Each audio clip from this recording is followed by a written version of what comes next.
นคอร์สลุงมาแล้วนะคะแต่ว่าลุงอิ่มไปตั้งแต่เมนูซุปแล้วค่ะทุกคนค่ะวันนี้เราทานเป็นคอร์สนะคะเขาจะจัดเรียงมาให้เป็นคอร์สแบบนี้เลยจ้า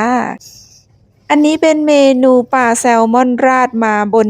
ข้าวรีซอตโต้นะคะแล้วเขาก็จะมีซอสสูตรพิเศษของทางร้านเขานะคะอร่อยมากเลยนะคะหอมมากอะตัวซอสในข้าวรีซอตโต้เขาแบบว่า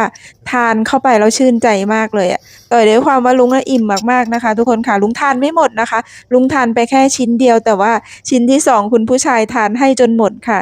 มันอร่อยจริงๆนะคะทุกคนค่ะทีแรกลุงว่าจะสั่งเป็นเนื้อนะคะลุงก็เลยสั่งเป็น